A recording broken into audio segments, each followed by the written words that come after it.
Welcome to the Deep Dive. I'm your host, and today we want you to take that mental image you have of Egypt. Right. The classic one. Yeah, you know the precise one. That vintage postcard with the golden pyramids cutting into a perfectly blue sky, the mighty Nile River flowing right down the middle, and maybe the stoic gold mask of a pharaoh. Yeah, it's the textbook visualization we've all been handed at some point. Exactly, and we want you to completely set it on fire. Because it's entirely static. I mean, it leaves out the actual pulse of the landscape. Which is why we are completely ignoring the textbooks today. I'm here with our resident expert, and we're looking at the actual living geography of Egypt. And when you do that, you realize we're looking at a landscape of extreme contradictions. Oh, absolutely. We're talking about vibrant neon coral reefs, towering fortresses built entirely out of salt and mud, and brutal ancient Roman quarries hidden deep inside these jagged mountain ranges. It is the absolute definition of a geographical and cultural kaleidoscope. Mm. The Nile is really just one single thread in a much larger, much more complicated tapestry. And to explore that tapestry, we've got a really unique stack of sources for you today. We aren't looking at academic papers or your standard travel guides. Thank goodness. Right.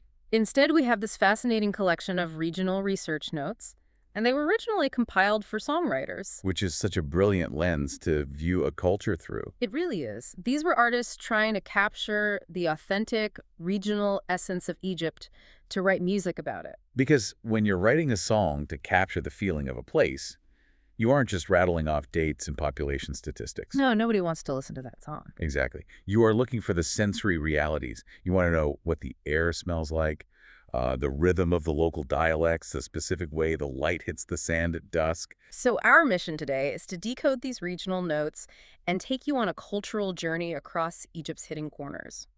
We're going to explore how extremely different environments forge incredibly unique human cultures. And the best place to start is really at the edges, where the water meets the land. Coastal crossroads. Yeah. The sources paint a picture of two entirely different coastal realities. Mm-hmm. So on the north, you have Alexandria on the Mediterranean. Founded way back in 331 BCE by Alexander the Great. Right. It's got the legendary Library of Alexandria, the citadel of Kate. But the songwriters, they were obsessed with its cosmopolitan cafe culture. No, totally. The notes describe this atmosphere fueled by sea breezes, the smell of roasted corn from street vendors, and this deep historical mix of Greek, Italian, Jewish, and Arab influences. Because Alexandria is historically a city of philosophers and poets. I mean, it was one of the intellectual capitals of the ancient world. Mm-hmm. And the architecture and the daily life, they still reflect that Mediterranean romance. You have the Corniche, which is that long, sweeping coastal promenade. Right, where the evening tradition isn't about rushing anywhere. Not at all. It's about sitting at seaside cafes, listening to the waves, drinking tea, smoking shisha, and engaging in just hours of conversation. So that's the north. But then you look to the east, to the Red Sea coast, and wow, it is a totally different universe. Completely different. When these songwriters were trying to capture the Red Sea vibe, they weren't writing about philosophy in cafes. They were drafting lyrics about this wild convergence of desert and ocean. Yeah, you have this deep-rooted Bedouin nomadic culture colliding right into maritime traditions. And that Bedouin culture is defined by camels, harsh desert survival, and just intense hospitality. And the cargo coming through those respective waters fundamentally altered the DNA of the people living there. I mean, Alexandria was absorbing European ideas and Mediterranean trade. Right. But the Red Sea was historically a completely different conduit. Yeah. You have the ancient port of Berenice Troglodytica, built by the Ptolemaic kingdom and used by the Romans. Which was all about pulling in spices from India and vocabulary from East Africa. Exactly. It's a totally different flavor of global connection. And the ecology is just wild. I mean, the margins of these notes are filled with references to the biodiversity. Oh, of the reef. Massive neon coral reefs. You've got dolphins, sea turtles, and even dugongs. Those large marine mammals, yeah. Grazing on seagrass just offshore. Meanwhile, right on the beach, you literally have desert foxes and gazelles walking the shoreline. It's such a striking image. It really is. Looking at these two coasts, I kind of picture an architectural blueprint. Like, Alexandria is basically Egypt's front porch to Europe. Oh, I like that. You know, it's welcoming, it's highly visible, it's where you sit and chat with the neighbors. But the Red Sea, that's the back door to the Indian Ocean and Africa. And the underlying mechanism for both is exactly the same. Access to water turns a region into a cultural sponge. A sponge, A yeah. port city fundamentally exists to bring the outside world in. You just cannot sustain a major port without importing language, cuisine, music, and ideas right along with the physical cargo. The sea acts as this massive engine for global connection. It does. But that dynamic completely inverts the second we look inland. Right, because when the ancient empires needed to extract wealth to build all those monumental structures, the pharaohs, the Romans, they had to turn their backs on the water. They had to head east into a landscape that the sources describe as practically brutal. The Eastern Desert and the Sinai Peninsula. This is where the narrative shifts from coastal exchange to extreme physical hardship and massive imperial extraction. Let's talk about that extraction, because the Eastern Desert historically acted as this massive, unforgiving resource hub. Oh, undeniably. There were ancient gold mines here that literally funded the Egyptian pharaohs. And then the Romans showed up and built these intense quarry sites deep in the rugged mountains. Places like Mons Claudianus for granite. Yeah, and Mons porphyrites, which was the singular source of this highly prized purple porphyry stone. Right, the Romans used this specific purple stone for their imperial buildings back in Rome because, well, purple was the color of emperors. But wait, stop for a second. We are talking about multi-ton blocks of stone. Massive block. And absolutely zero modern machinery. How are they physically moving this across burning sand without the entire workforce just dying of dehydration? It's a logistical nightmare Yeah. that really highlights the sheer willpower of imperial extraction. Mhm. I mean, you are in a searing, waterless environment of jagged red mountains and dry riverbeds. The wadis The heat must be suffocating. suffocate. To get that purple porphyry to Rome, they had to carve it out of the mountain by hand, Wow. load it onto massive wooden sledges or specialized carts, and then use thousands of draft animals and human conscripts to drag it for days across the burning desert. Just dragging it through the sand. Dragging it all the way to the Nile River Yeah. so it could be put on a barge and shipped across the Mediterranean. They had to build a network of fortified way stations, hydromata spaced, exactly a day's journey apart, solely to provide water to the caravans. So the human cost to get a purple pillar into a Roman pantheon was just staggering. Unbelievable. And it wasn't just physical material being extracted from the east either. If you cross over into the Sinai Peninsula, you're dealing with a landscape that holds this immense, heavy, historical, and spiritual weight. Yeah, the Sinai is a land of prophets and empires. Right. You have the biblical tradition of Mount Sinai, where Moses is said to have received the Ten Commandments. You also have St. Catherine's Monastery, sitting right at the foot of the mountain, which is one of the oldest functioning Christian monasteries in the world, dating back to the 6th century. It's a place people have journeyed to for millennia, specifically for spiritual revelation. But, the history doesn't stop in antiquity. No, not at all. The sources lay out a very intense modern military history for Sinai as well. It's been a flashpoint. It was the focal point of the 1956 Suez Crisis. It was captured by Israel during the 1967 Six-Day War, and then eventually returned to Egypt in 1982 following the 1978 Camp David Accords. It's a piece of land that has constantly been fought over and negotiated over. And amidst all of that shifting imperial and state control, from the Romans to modern militaries, you have the constant, enduring presence of the Bedouin tribes. Right. Tribes like the Terabin, the Sawarka, and the Muzdana.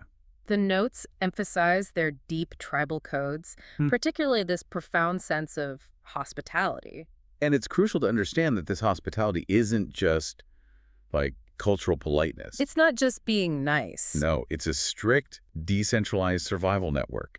In a landscape where running out of water means guaranteed death, offering your tent, your food, and your protection to a stranger is a binding social contract. Right. You save a traveler today without asking questions because tomorrow it might be your own family lost in a wadi. Exactly. The honor code is basically the only thing keeping anyone alive. Which raises a really pointed question for me. Okay, what's that? If these eastern deserts are so unforgiving, so harsh and rugged, why fight so hard for a place that seems actively hostile to human life? That is the big question. I mean, from Roman emperors demanding purple stone to biblical prophets to modern armies, why the obsession? That is the ultimate paradox of the desert.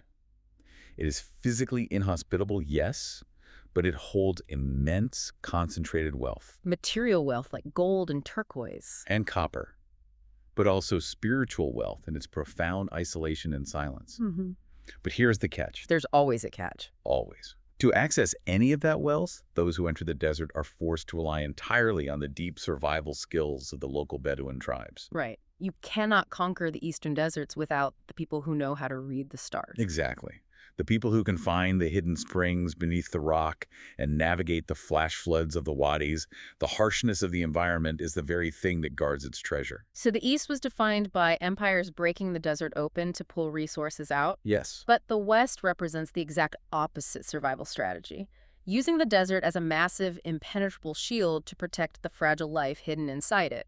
If we take a leap all the way across the country to the far west, we find a desert defined by pure, absolute isolation.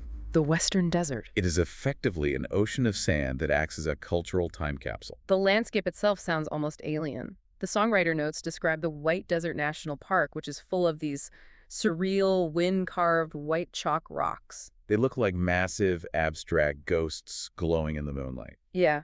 And right next to it, you have the Black Desert, which is just endless volcanic hills covered in black basalt. It's visually stunning, but also incredibly difficult to cross. It is an expanse of nothingness. And that is exactly where we find the oases, literally islands of life in a sea of sand. And the jewel in the crown of the Western Desert is the Siwa Oasis. Siwa. It sits near the Libyan border, a staggering 560 kilometers west of Cairo. Completely surrounded by a geographical barrier terrifyingly named the Great Sand Sea. The Great Sand Sea. Just the name tells you everything you need to know. Right.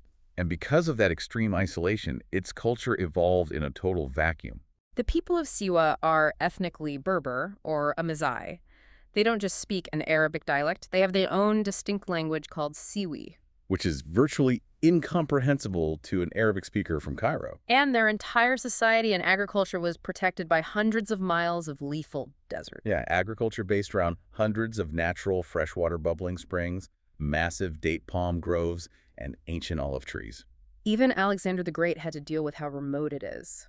Back in 332 BCE, he made this famous, grueling trek across the desert, specifically to consult the Temple of the Oracle of Amun in Siwa. That was no small feat. No, the priests there supposedly declared him the son of the god Amun, which legitimized his rule over Egypt.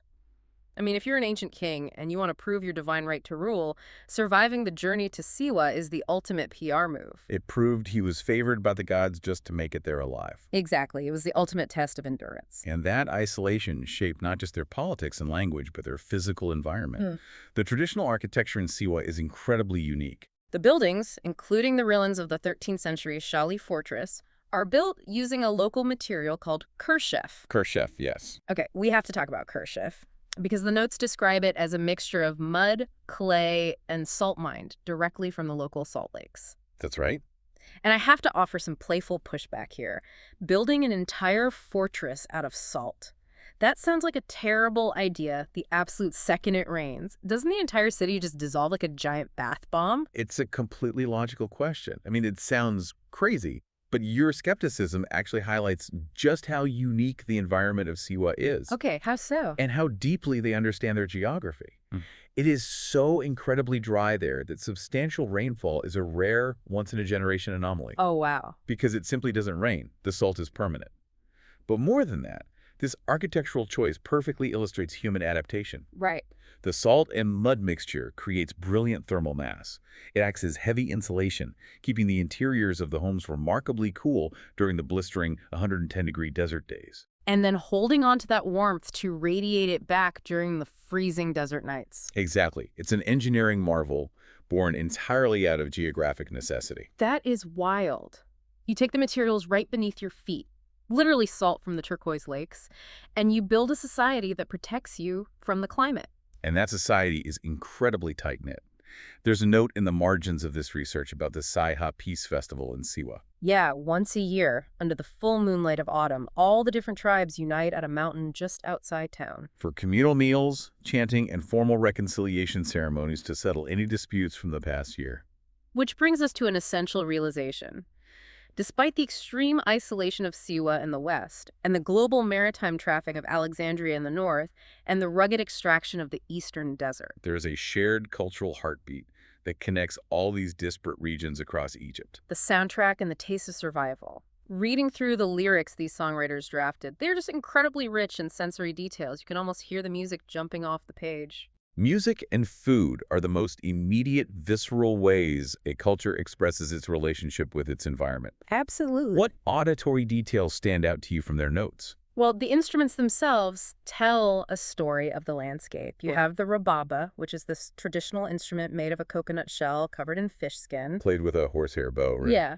It only has one string, but the notes describe its sound as a haunting wail, literally crying in the desert wind. Wow. And you have the oud, the fretless lute whose strings hum and bend, and the tabla, the goblet drum that mimics the rhythmic, plodding steps of a camel caravan. That is such a vivid description. And then you have these broader Egyptian popular genres that pulse through the cities and the coasts. There's shirabi, which is high-energy, working-class street music driven by heavy synthesizers. And baladi, the more traditional urban folk style. Right.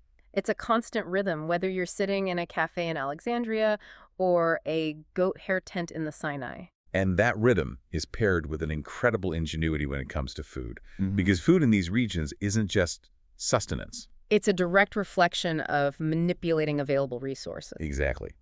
The notes mention staples that unite the country, like kashari Oh, kashari is amazing. It's a heavy, carb-loaded mix of rice, pasta, lentils, chickpeas, and this spicy tomato sauce. and full madams, deeply slow-cooked fava beans. But the thing that absolutely blew my mind reading through this was the Bedouin baking tradition. Oh, baking in the sand. Yes, in both the eastern and western deserts, there's a tradition of baking flatbread like abaza bread in Siwa, or foods cooked in a zarb underground oven in Sinai. And when I say baked, I mean they bake the dough directly in the hot desert sand. Directly in the sand. Wait, how do you do that without just chewing on grit and breaking your teeth? It's a profound display of working with the elements rather than fighting them. Here's how they do it.